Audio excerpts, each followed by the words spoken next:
évêché de Bamako du 27 au 30 septembre 2022, les évêques du Mali ont commencé leur assise par une célébration eucharistique pour implorer la paix de Dieu sur notre pays de Mali et demander l'assistance de l'Esprit Saint pour un bon déroulement de leurs travaux.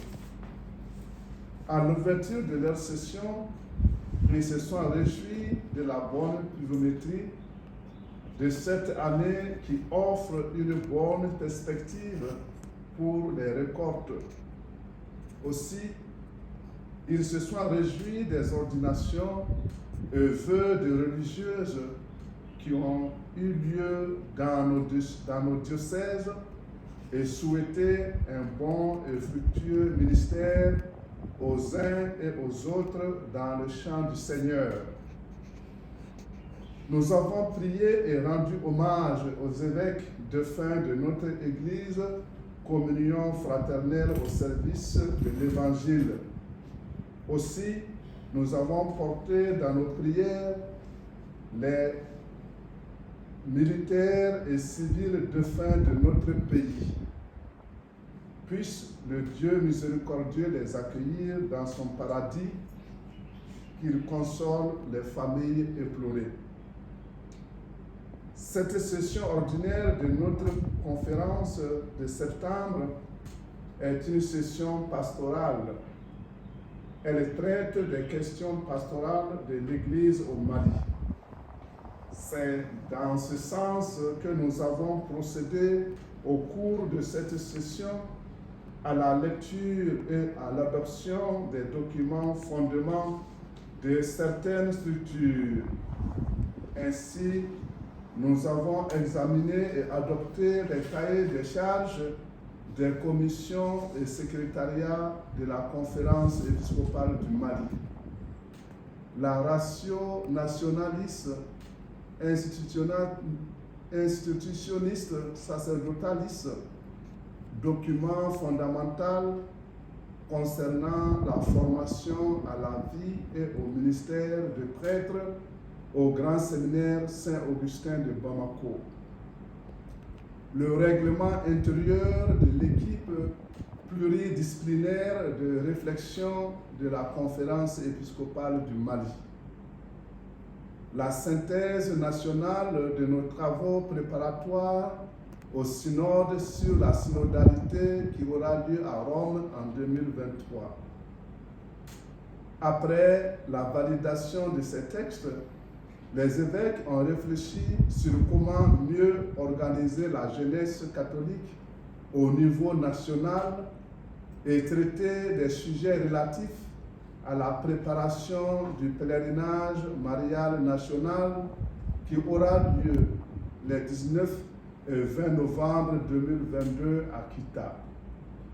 Ils ont traité de leur participation à l'intronisation de son Excellence Monseigneur Norbert Turini, nouvel archevêque de Montpellier, France, qui aura lieu le 23 octobre 2022.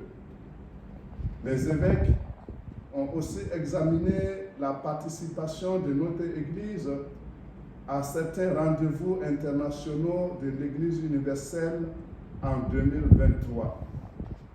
Il s'agit des Journées mondiales des jeunes qui auront lieu du 1er au 6 août 2023 à Lisbonne, au Portugal, et à l'Assemblée mondiale des laïcs qui se déroulera du 16 au 18 février 2023 au Vatican. Nous avons ensuite entendu le compte rendu de nos représentants à la 3e Assemblée plénière des CEDEAO qui s'est tenue du 2 au 9 mai 2022 à Abuja, au Nigeria. La 19e Assemblée plénière du CHEAM qui s'est tenue du 25 au 31 juillet 2022 à Accra, au Ghana. Le consistoire et la rencontre des cardinaux avec le pape qui s'est tenue du 27 au 30 août 2022 au Vatican. Après ces comptes rendus, les évêques ont procédé à des nominations et au renouvellement du mandat du président sortant qui a été reconduit pour 3 ans. Concernant notre pays, les évêques, sachant que le Premier ministre Dr Shogel Kokala Maïga est souffrant, ont prié pour lui.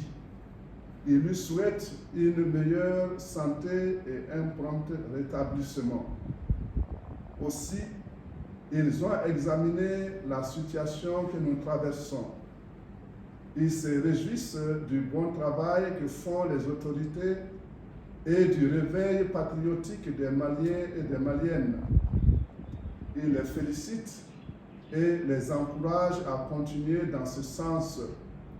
Pour la réussite de la transition, ils appellent les filles et les fils du pays à l'union sacrée autour de l'essentiel qu'est le Mali.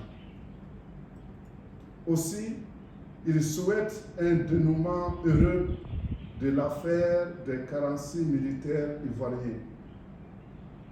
Pour finir, nous remercions la communauté catholique des prières adressées au Seigneur pour nous durant la session. Nous les invitons à une prière mariale et missionnaire fervente durant le mois missionnaire et du rosaire qui commence le 1er octobre 2022. Nous adressons nos remerciements à l'archevêque et à la communauté des filles du cœur immaculé de Marie et à tout le personnel de l'archevêché pour l'accueil et les soins dont nous avons été l'objet. Nos gratitudes à la paroisse Notre-Dame des Champs et aux personnes qui ont pourvu à notre restauration. Que le Seigneur récompense chacune et chacun d'abondantes grâces. Que Dieu, en sa grande bonté, sauve notre pays, le Mali.